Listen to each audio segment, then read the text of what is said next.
Welcome back to my YouTube channel. Today we will see how we can filter records in VBCS. So we will be having data in table on a web application. We would be filtering those records based on the user input.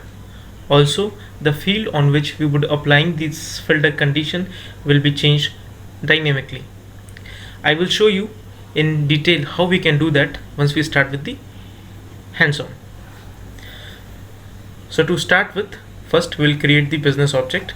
I'll be creating a business object called employee tab, and in the business object I would be adding fields such as first name, last name, age and department. So we have created the fields. Now I will quickly add data to it. So I am done with adding the sample data. Now we will create a web application. So we will start with dropping the select one component because we want to dynamically choose the field on which we want to apply the filter condition. Here I'll change the label. I'll make it as filter by. Now we'll go to data, and here we'll add the fields on which we want to apply the filter. So the first will be first name. Here this will be my label, and the value will be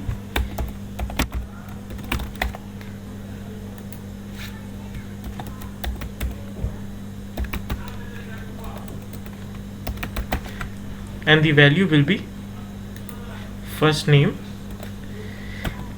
and this value should match with the field name. So here I'll show you the fields once again.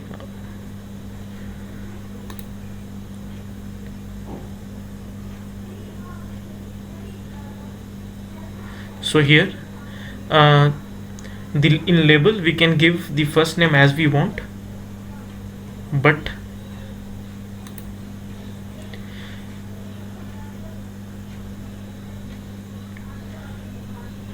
in the value the first name should be written as what is written in a business object. That is what is the field name. Coming back, similarly we'll write the value for the last name as it is written in our business object. So now we have added the fields by using which we want to filter. We'll check it here. See, now we have first name, last name and department. So this is our label, and inside this we have our values as what is same in the fields in the business object. So now we will provide the text field where user can give their input.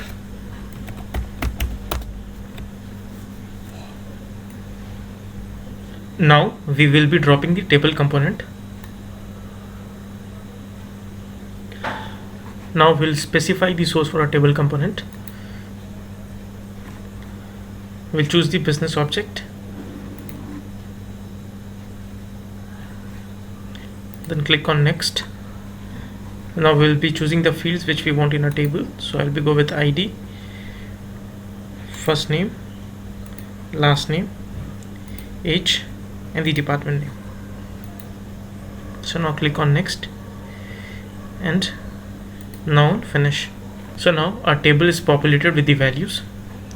So now here in the select one we'll specify the variable because we want to store the field value in that variable so that it can be provided to the filter criteria dynamically.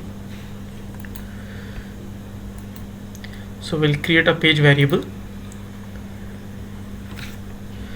I'll give filter by where, that is filter by variable.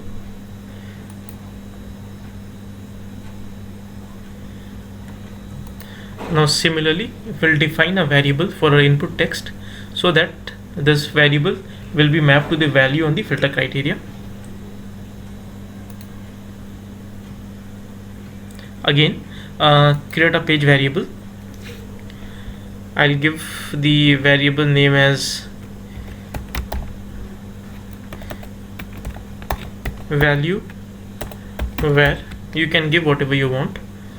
So now click on create. Okay, so now we need to create an event to filter our table. So we'll click on the input text, go to events, we'll go here, new event, and quick start value. So now here we'll go to assign variables.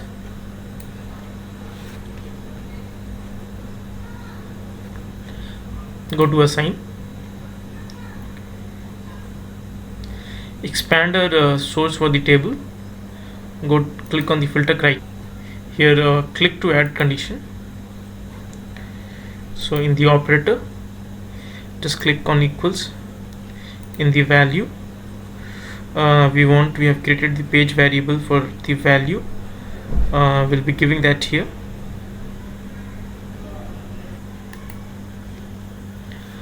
So now just go on to code. So now here in the attribute, we'll provide the variable which we have used for the filter by. So I'll just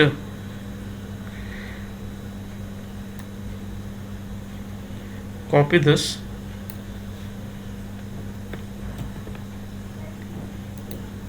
paste it in the attribute, and here just we'll replace the variable name. Here we'll give